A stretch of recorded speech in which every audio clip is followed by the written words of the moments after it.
এ জগতে কোনো কিছুর সঙ্গে শ্রী গৌরাঙ্গের তুলনা হয় না। আজকে এই হরিবাসরে আপনারা গায়ে গা লাগিয়ে হরিনাম শুনছেন, চোখের জল ফেলছেন, আবার আনন্দ করছেন। এই অধিকার সবার ছিল না মা, কিছু মনে করবেন না। এই অধিকার যিনি দিয়েছেন তিনি হচ্ছেন শ্রী গৌরাঙ্গ মহাপ্রভু। তাই বাঙালি হয়ে, ভারতীয় হয়ে যদি কেউ শ্রী গৌরাঙ্গ মহাপ্রভুকে ভুলে যায়, তার থেকে অকৃতজ্ঞ আর দ্বিতীয় কেউ নয়। তার তুলনা কোনো কিছুর সঙ্গে হয় না। গৌরাঙ্গ সোনাকে হৃদয়ে ধরে, গৌরাঙ্গ সোনার কৃপা পেয়ে রূপ গোস্বামী, সনাতন গোস্বামী মুসলিম নবাবের আমলে যারা দাবির খাস সাকর মল্লিক নামে অর্থমন্ত্রী এবং প্রধানমন্ত্রীর পদ অলংকৃত করে বসেছিলেন। মন্ত্রীদের কি টাকার অভাব হয় মা? রাজার আমলের মন্ত্রী, প্রচুর অর্থ, কিন্তু বুঝতে পারলেন এই অর্থ সদ্গতি করতে পারবে না, পরম আনন্দও কাউকে দিতে পারবে না। কিঞ্চিত সুখ দিতে পারে, খেয়ে সুখ, ঘুমিয়ে সুখ, বেরিয়ে সুখ, এইটুকু, কিন্তু শান্তি দিতে পারে না। তাই চৈতন্য মহাপ্রভুকে জিজ্ঞাসা করেছিলেন, কে আমি, কেন আমাতে যারে তাপত্রয়, ইহা নাহি জানি জীবের কইছে হিত হয়। মালদার রামকেলি ধামে সনাতন গোস্বামী মহাপ্রভুর কাছে হাত জোড় করে বলছে, প্রভু তুমি কি বলতে পারো আমি কে? আমার তো ধনের অভাব নাই, আমার কোনো কিছুর অভাব নাই, তবুও কেন আমার শান্তি নাই? মহাপ্রভু বললেন, এই আমি কে মানুষ তো এটাই জানে না, শান্তি পাবে কি করে? জীবনিত্য কৃষ্ণ দাস, এখানে কৃষ্ণ অর্থে স্রষ্টা, জীবনিত্য কৃষ্ণ দাস যেই ভুলি গেল, হরিবল মায়া এসে জীবের গলাতে বাঁধিল। মানুষ আসল পরিচয়টা ভুলে গেছে।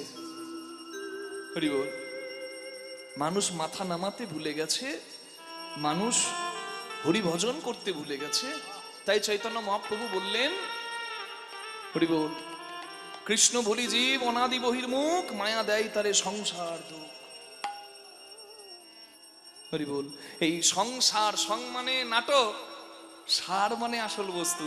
শুধু সঙ্গেই রইলাম, সার নিলাম না, তাহলে তো জ্বলন হবে। হরিবল হরিবল হরিবল হরিবল।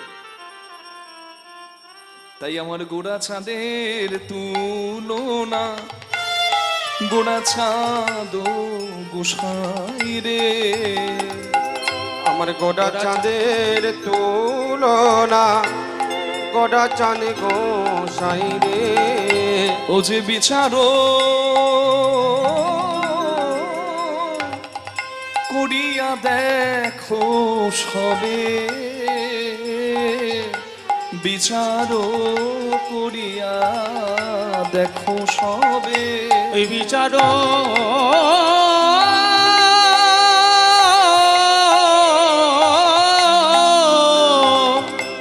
করিয়া দেখো সবে, বিচার করিয়া দেখো সবে। এ যে পরমানন্দের মনে,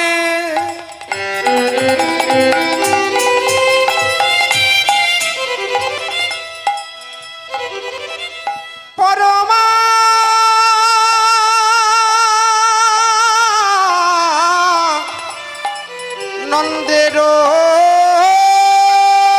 মনে, এ বড় আকুতি রে আমার গৌরাঙ্গে, দয়া হবে কবে? গৌরাঙ্গের দয়া হবে কবে? আমি বসে যে আছি হে, আমি বসে যে আছি রে, আশা কল্প তরু মূলে বসে আছি হে। আশা কল্প তরু মূলে, প্রভু তোমার কৃপা পাবো বলে, আশা কল্প তাই বলে তোমার কৃপা পাবো বলে, আশা কল্প তরু মূলে, তোমার কৃপা পাবো বলে, আশা কল্প তরু মূলে, তোমার কৃপা পাবো বলে, আশা কল্প তরু মূলে, তোমার কৃপা পাবো বলে, আশা কল্প তরু মূলে বসে যে আছি রে।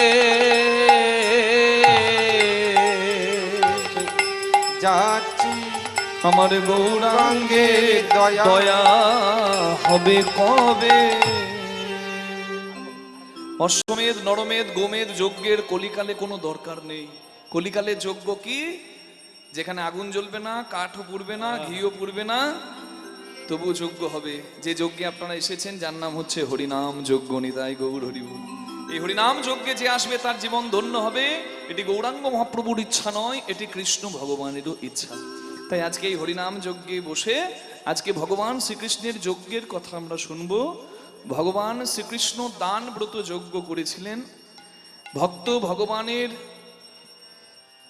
আজকে আমরা মিলন দেখব। ভগবানের শ্রেষ্ঠ ভক্তকে ভগবানের দুই মা, দেবকী মা, যশোদা মা, কোন মা শ্রেষ্ঠ মায়ের জায়গা পেল আমরা দেখব।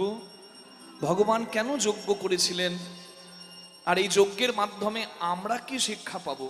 কীর্তন শুনলে কারোর আঁচলটা বা পকেটটা খালি থাকে না। এবার আমি বলছি আঁচল খালি থাকে না মানে কেউ ভেবে নেবেন না আপনার 2 চাকা অ্যাপাচি বাইকটা রাতারাতি 4 চাকা স্করপিও হয়ে যাবে। না না না, সেটা হবে না। একতলাটা দুতলা হবে না, কিন্তু কীর্তন শুনে যা পাওয়া যাবে তা 1 কোটি টাকা দিয়ে দোকানদারের কাছে দাঁড়ালেও দোকানদার দিতে পারবে না। দোকানদার দিতে পারবে না, দোকানদার দিতে পারবে না, দোকানদার দিতে পারবে না, তবে আপনার এই দোকানদার দিতে পারবে না। দিতে পারবে। এই 2 কর্ণদ্বার, এই দরজা খুলে রাখো। প্রবেষ্টং কর্ণরন্ধেন স্বনাম ভাব স্বরূপ গুণতি শ্রবণম কৃষ্ণ সলিলস্য যত্র শরৎ। ময়লা আপনা আপনি পরিষ্কার হবে। কে করবে পরিষ্কার? ভগবান। এই নাম শুনছেন মানে নামই আছে। এই নামের মধ্যে প্রবেশ করে এই নামই আমার হৃদয় সরোবরটিকে পরিষ্কার করবে নিজ গুণে কৃপা করে। তাই কৃষ্ণ কথা শোনো। নিতাই গৌর হরি হরি বল। কৃষ্ণ পদে মতি হোক দাদা, আনন্দে থাকুন।